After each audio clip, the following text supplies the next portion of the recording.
এই দেখো কত সুন্দর ফুলগুলো ফুটে আছে। এইখানে কিন্তু অল্প কয়েকটা গাছে আছে, কিন্তু দেখতে কি সুন্দর লাগছে। আর তার সাথে হচ্ছে হলুদ রঙের।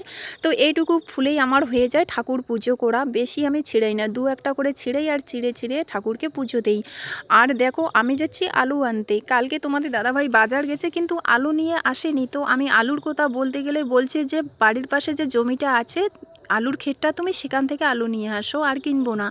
তো দেখো এই জমিটাতে আগে আমরা পটল চাষ করেছিলাম, তো ওখানে হয়তো শিকড় টিকড় পড়েছিল, নতুন করে একটা চারা গাছ হয়েছে পটলের।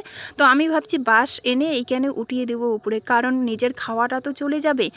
আর আলু যেহেতু নিয়ে আসিনি, তো আলু নিয়ে যেতে এসেছি, দেখছি আলুগুলোর সাইজটা কিন্তু খুবই ছোট, এখনও অতটা বড় হয়নি, তা ম্যাচুরিটি হয়নি।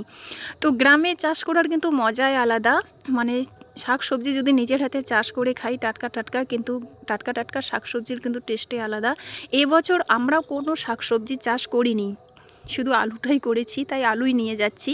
প্রতি বছরে আমরা শাকসবজি আবাদ করি, টমেটো বলো, বেগুন, লাপা, ধনিয়া, বাবরি, অনেক কিছু, মানে গাজর, সব কিছু অল্প অল্প করে চাষ করি। আর দেখো আলুর ক্ষেতের পাশে একটা পুকুর আছে, ওই যে বাড়িগুলো দেখছো ওইদিকে আমাদের বাড়ি, খুব কাছেই। একটা বক টোপ মেরে আছে, কখন মাছ ধরবে।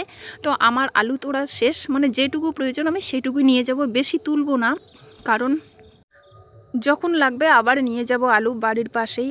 আর আমার আলু নিয়ে আসা শেষ। আর দেখো আমি অনেকগুলো কাপড় ভিজিয়ে রেখেছি, সেগুলোকে তুলে দিয়ে স্নান টান করে ঠাকুর মুছে আবার ভাত বসাতে হবে।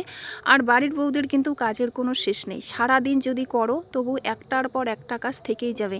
আর তার সাথে হচ্ছে যদি বাচ্চা থাকে, বাচ্চা ছেলেদের কাপড় তো বেরোতেই থাকে। আর আমার ছোট ছেলে যা দুষ্টু, সারা দিনে একটার পর একটা জামা কাপড়ও পাল্টাতেই থাকবে, আর কোথায় কোথায় যে ফেলবে তার কোনো ঠিকানা নেই। ও যা দুষ্টু, ওকে নিয়ে কিন্তু পারি না। আর প্রতিদিন কিন্তু আমি ওর কাপড় আমার বেশি ধুতে হয়, আমার ছোট ছেলের কাপড় কিন্তু সবসময় বেশি ধুতে হয়।